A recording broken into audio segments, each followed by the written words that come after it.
we have already entered the 6th mass extinction phase. It's a catastrophe worse than the Third World War that we sometimes metaphorically imagine to mean a deadly disaster of unimaginable proportions. No? When you want to say that something utterly terrible might happen, then you say Third World War. What's already happening is worse than the Third World War that might not happen. We are rushing towards our extinction. This is the 6th one I said, right? Of the previous 5 ones, 3 happened due to exactly the same cause that ails us today. Carbon dioxide. You talked of the receding glaciers up the Himalayas, and you said that's visible there, that's not visible here. You see, 2 things. One, because our senses can perceive only gross changes, therefore what is happening a bit subliminally, we do not detect it immediately, right? I could liken it to getting infected by the HIV, right? It can stay in the body for long and then it erupts. It's not AIDS all of a sudden. Right. Or even the COVID virus, the disease that we all suffered so much from. It comes to you and the symptoms do not show up immediately. But when they do show up, they can be fatal. You said technically the layer should not recede so much there. Let me offer you an example. You'll find it interesting. In a place like Canada, just a difference of 5 degrees centigrade in the average temperature can mean the existence or non-existence of hundreds of meters of ice sheets. Just 5 degrees. Right? That which you call as the ice age. Actually, the average temperatures then were not too different from what we have now. Just 5 degrees. And 5 degrees mean unimaginably thick ice sheets or their absence. So if 5 degrees lesser can mean that the ice can get that large. 5 degrees higher would mean that all the ice can suddenly vanish. So what is happening up there and that which you saw is exactly what is going to happen. And when we say the average temperatures are already 1.5 above normal and they'll get to 3 degrees, 5 degrees, maybe even 6 degrees. We feel like saying, oh, 6 degrees is not much. After all, sometimes it is 24, at other times it's 30, 25 and 24 and 30 are both things that we have tolerated, even enjoyed in. So 24 and 30 don't mean much. They mean a lot. They basically mean that 80 to 90% of all life on the planet is about to go extinct. That's the severity of the problem we are facing. It's not about the kind of daily weathers that we experience. Oh, it's a bit humid today. Oh, it's raining without reason. Don't you feel a bit warm under the collar? It's not that kind of thing. We're not talking about the weather. It's climate change. Everything is going to change and the planet will become inhabitable not only for us, but for all species that we know of.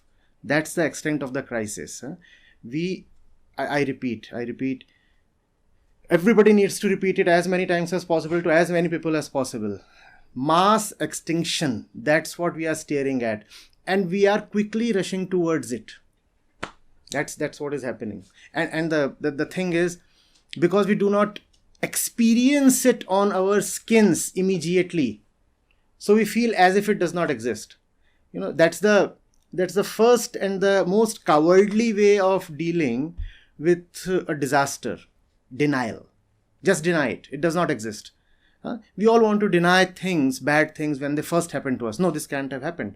And then there are advanced stages of grief, and then there are other methods of coping with it. But the first thing itself takes away so much time. And we have already lost so much time. So like you said, there is denial. So it means that we know that it is there, it's going to come. But we tend to avoid it.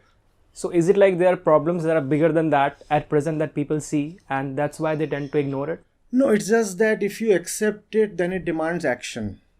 Acknowledgement means responsibility.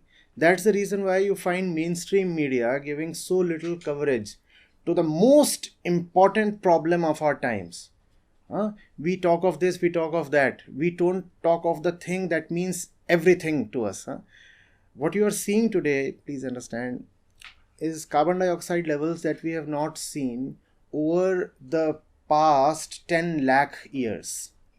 10 lakh years, it was never so bad. And especially to you just told me you are a 2021 pass out from IIT Delhi. Most of the carbon that we see in the atmosphere today has been emitted in your lifetime, after you were born. That's how lucky your generation is. That's the reason I want to talk more and more to youngsters. See how lucky you are. That's what we, the elder ones, have done to you. That's what we have bequeathed to you. Take it. Lots of carbon dioxide in the atmosphere, and that's going to wipe you out. Finished. So where are the solutions? What can we do, being a millennial generation, being a Gen X, Gen Z generation? What is it that we can do? Like, for example, when the cyclone came this year in Mumbai, we were all asked to, post the cyclone, plant trees across Mumbai. And we all participated. All the people that I know participated. But it's not enough. That's, for example, not enough to cut down the carbon dioxide amount. You just can't plant a few trees. You have to do a lot more. So what are the few solutions that our generation can implement? First thing, obviously it is true, and it must be understood that we all owe action towards the solution. At the same time, a few data points have to be considered.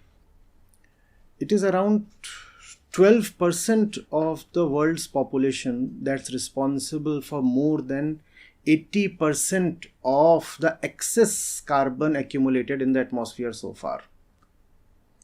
So if I start talking to the common man in Mumbai that you should do your bit, it sounds good in a moral sense, but won't be effective.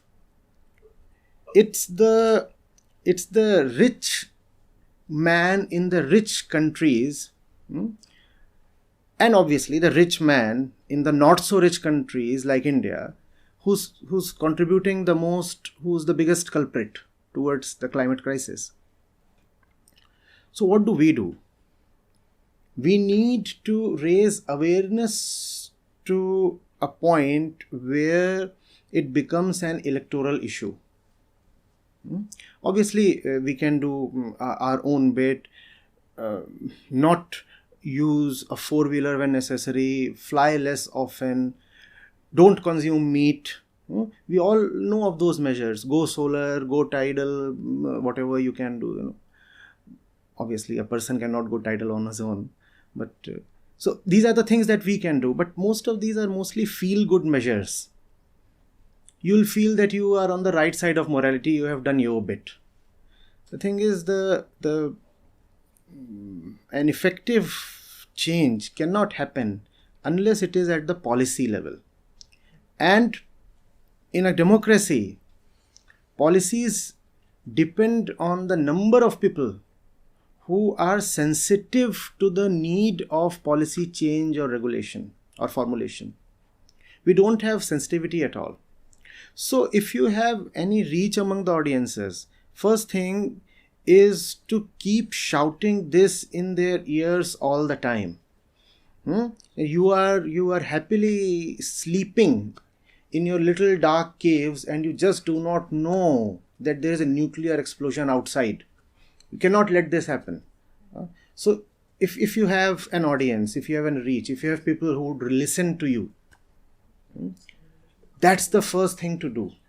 Without that, the common man would remain busy in his usual petty affairs. We cannot blame him for that.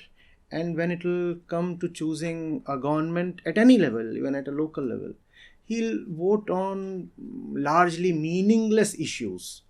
And the central issue will remain in oblivion. It means nothing. This has to be there on the front page of the newspapers, has to be there constantly. Somebody has to, a lot of people have to wake up to it. The stats themselves are so terrifying that if they are brought out in the public domain, they are already in the public domain. It says that they are not getting publicized. Being public and getting publicized are two very different things. There is so much that is available if you want to look up for it. But nobody wants to Google for something as specific as the stats concerning climate change and such things. So we need to shout it out from the rooftops, and the stats have to be clear to us first of all. What are we doing? Where is it really coming from? What contributes to it? And how exactly are we a participant in it all?